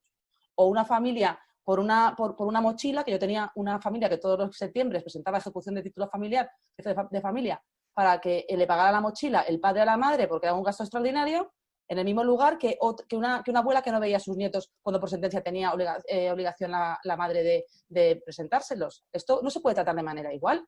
Vamos, no hay que ser jurista para darse cuenta de esto. Y sin embargo, en España, ¿qué pasa? Creo que Borja quería hacer un apunte breve. Borja. Sí, pero esto no le he dejado. Muy breve con lo del triaje, porque y hay un tema que a mí me preocupa de los derechos. Dice, no, es que si se hace triaje se está limitando el derecho a la tutela judicial efectiva. Dice, no, porque, a ver, tú tienes también el derecho a la sanidad pública, pero no tienes el derecho a ocupar la UCI si no estás para ocupar la UCI. Entonces, tú tienes derecho a que te atiendan en la sanidad pública de acuerdo a la enfermedad que tienes. Y en la Administración de Justicia hay que hacer, porque está obligada todas las administraciones a hacer un uso eficiente de sus recursos. Y entonces, que te viene uno y dice, no, yo quiero que me instalen en la UCI. Y dice, pues mire, usted no, su caso no es para la UCI. Pues lo mismo, pues habrá que hacer distintos circuitos de la Administración de Justicia según la gravedad del caso. Y por mucho que uno que le quieran instalar en una planta entera para ellos, eso no es el derecho a la sanidad pública y tampoco es el derecho a la tutela judicial efectiva. Natalia. No, sí, ya había terminado mi exposición, yo creo. Muy bien. Pues os voy a dar la palabra ya por última vez a cada uno para decir unas... derecho a la última palabra y visto y concluso para sentencia. Borja. No, bueno, que a ver, que se ha dicho, y ahora hablo como abogado, como el único abogado de los ponentes, que hay 3 tipos de abogados. El abogado que vive de los pleitos y entonces nunca va a estar, como decía Natalia, dispuesto a los medios, sistemas alternativos de resolución de conflictos. Luego están los abogados que resuelven los conflictos y luego están los abogados que evitan los conflictos. Entonces, si se incentivara evitar conflictos, pues llegarían menos conflictos y habría menos litigiosidad. Pero hay que buscar esos incentivos, porque al final, si tú incentivas una cosa, pues tienes lo que se incentiva. Y nuestro sistema, porque incluyo a los abogados en la Administración de Justicia, es un sistema que incentiva la litigiosidad. Y creo que hay que darle una pensada a no solo los medios tecnológicos, sino, oye, habrá que cambiar, por ejemplo, en Gran Bretaña, pues tienen otro sistema por el que se desincentiva la apelación. Y entonces al final la gente pues dice, oye, vamos a ir resolviendo las cosas y además, si es posible, fuera de los tribunales, porque luego ya no hay ningún incentivo para que la gente siga eternizando los pleitos, ¿no? Pues hay que dar una vuelta al conjunto entero, no solo de los medios tecnológicos, que siempre parece que es lo más importante, y no.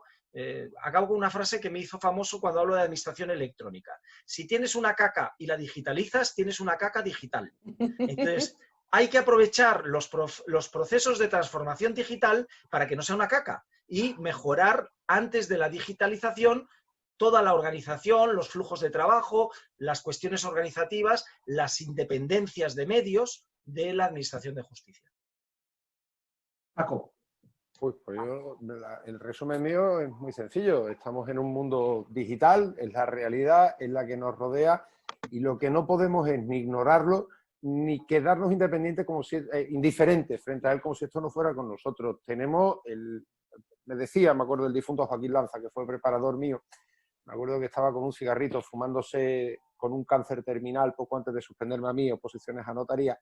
Decía, ¿por qué hago yo esto por vosotros? Y dice, porque alguien lo hizo por mí, porque tenéis el deber moral grave el día de mañana de hacerlo por otras personas. Y por eso los notarios preparamos gratuitamente a otros notarios. Pues tenemos el deber moral grave de entender los riesgos que nos rodean en este mundo digital, de entender que todo se puede hacer de distintas maneras y que de según cómo hagamos las cosas van a depender derechos fundamentales y libertades públicas de las que no estamos exentos. A mí me gustaría llamaros al miedo a los jueces un poquitito, porque esas sentencias que analizan cuál va a ser el sentido, también se van a analizar, algo que a mí me molesta profundísimamente cuando escucho en los medios de prensa, en los jueces de derechas y de izquierda, conservadores y progresistas, creo que es la palabra que utiliza. Oye, los jueces lo que dictan son sentencias y lo que discuten es sobre el enjambre de abejas en el fondo ajeno. Y todo eso la tecnología, sí, pero todo eso la tecnología te va a clasificar y va a determinar si tú el día de mañana pues te vas a dedicar a ser juez en Madrid o en la Isla de Hierro, que es preciosa, pero que está en la quinta puñeta. Creo que nos estamos corriendo graves riesgos de que nos controlen. Hay una serie que a mí me encanta, que recomiendo a todo el mundo, que se llama Black Mirror, y un capítulo concreto que se llama Caída en picado. Ya existe en China los puntos de ciudadanía en los que tus derechos van a depender de cómo estás clasificado por tu afiliación al partido. En China está claro cuál es el partido. En España el partido siempre es el mío, el Sevilla Fútbol Club, que vamos a romper la liga ganándole a puñetero Betis de una pajolera B, que lleva los tiempos contentos 3 meses sin perder. En definitiva, por favor, que entendamos que esto no nos es ajeno, que tenemos que entender no los conceptos informáticos, pero sí cómo funciona la informática para tener una administración de justicia debidamente informatizada y no lo que me pasó a mí. Natalia, que tú trabajas en familia, te cuento la anécdota de mi divorcio, donde se aportó un CD-ROM con unos cuadros y entonces como medida de seguridad para evitar la alteración de la prueba cogieron el CD-ROM y lo graparon a un sobre. Bueno. Evidentemente el CD-ROM no pudo ser ni manipulado ni tampoco utilizado.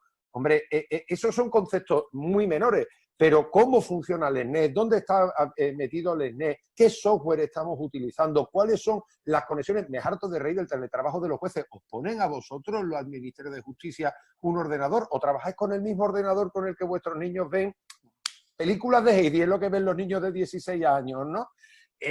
La VPN, vamos, chuparle la wifi al vecino, o sea, resulta que el juez está conectado con el juzgado a través de un módem en el que el vecino le está utilizando para ver porno, porque hay gente que ve porno por internet, los jueces no, y los notarios tampoco. Los abogados tampoco, Borja, solo sé yo de esto. En definitiva, entendamos que esto no nos es ajeno y que tenemos que tener los juristas el control del proceso, porque si no, el proceso nos va a controlar a nosotros y el proceso tiene su nombre y sus apellidos, ¿eh? Y en la sociedad que se nos avecina, parece muy distópica, pero no nos va a controlar el gobierno. No es el peligro los políticos, son grandes corporaciones y grandes empresas. Y antes os explicaba el dominio que tienen señores como Bill Gates, como Mark Zuckerberg, como Tesla y como toda la madre que parió toda esta gentuza, que la respeto, que son gente muy chula, pero no me gustaría que mis derechos dependan de ellos. Igual que no me gustaría que me operara un veterinario de corazón abierto. Y nada, yo para concluir y enlazando con lo que acaba de decir Paco, con el debate que tanto nos gusta a Borja y a mí, de que la libertad de expresión ahora mismo está en manos de empresas. Ahora mismo decide si alguien ha dicho algo inconveniente Twitter y le cancela la posibilidad de hablar. Entonces, lo preocupante no es que lo haga Twitter, que también es preocupante. O sea, estoy contigo, no es el gobierno que lo haga Twitter. Lo preocupante es la mansedumbre social aceptando que una empresa domine su vida. Que una empresa sea capaz de cercenar el derecho a expresarse de una persona por ser maleducada, machista o insolente, que eso no es delito, es una libertad de expresión. Y sin embargo aquí todo el mundo lo acepta con total mansedumbre. ¿Son las condiciones de uso de Twitter? Sí, pero es que Twitter actualmente no es un contrato de adhesión solamente. Twitter es una plataforma de libertad de expresión y la muestra está en que todos los ministerios tienen su cuenta oficial, el Consejo General del Poder Judicial tiene su cuenta oficial, todos los organismos oficiales tienen cuenta en Twitter. Por tanto, no será solamente una plataforma privada, es algo más, da un servicio público. Los que sabéis de derecho administrativo, que yo no tengo ni idea, sabéis que la administración también puede funcionar a través de empresas privadas. Por tanto, esto sí que es algo que me gustaría destacar. Y esto forma también parte de esta dejación que tienen los fundamentalistas digitales o cuñados digitales hacia todo tecnológico, que todo es maravilloso. Prefieren dejar toda su seguridad jurídica, todos sus derechos en manos de una empresa privada. Entonces es algo que, como yo no puedo llegar a comprender, nunca me verán en ese lado. No es que no sea amante de las tecnologías, sino que nunca estaré en ese lado de las tecnologías. Y simplemente decir, ya como colofón, que todos los juristas tenemos que entender que la justicia es de todos. O sea, los jueces no somos la justicia. Los jueces somos una parte importante de la justicia. Al final somos los que resolvemos, pero muchos procedimientos se resuelven por el letrado de la Administración de Justicia, por acuerdo de mediación entre particulares, por los propios notarios cuando están elevando a público un acuerdo entre las partes. Es decir, los juristas todos formamos parte de la Administración de Justicia y todos garantizamos los derechos de una manera o de otra. El derecho a la defensa por un lado, el derecho al resarcimiento de las víctimas por otro lado, etcétera. Por tanto, tomémonos este tema como algo global de todos los juristas. No comulguemos con ruedas de molino y prestigiemos nuestra propia profesión. Que no me tenga que decir alguien en un comentario de Twitter o de Facebook, seremos todos víctimas de una justicia que no se respeta a sí misma. Sí, señora. Muchas gracias, Natalia. Pues nada, con esto finalizamos. Lo que más me ha gustado es que al final estamos bastante de acuerdo todos. Son diferentes perspectivas sobre el mismo tema, perspectiva de un letrado, perspectiva de una magistrada y perspectiva de un notario, pero al final la conclusión es la misma. Tecnología sí, con condiciones, limitada, controlada, no para todos los procedimientos, solo para los que es factible, resolución alternativa de conflictos y medios y más medios, aunque no es todo, es condición necesaria, pero no suficiente. Así que nada, muchas gracias a todos los que os habéis quedado hasta ahora, sentimos los que no han podido entrar y quedará colgada muy próximamente, yo creo que mañana o vamos muy pronto, lo de hoy, ¿vale? Lo colgaremos. Así que nada, muchísimas gracias y con esto acabamos. Muy bien, muchas gracias a todos. Hasta luego. Buenas tardes. Hasta luego. Adiós. Y entonces ha acabado.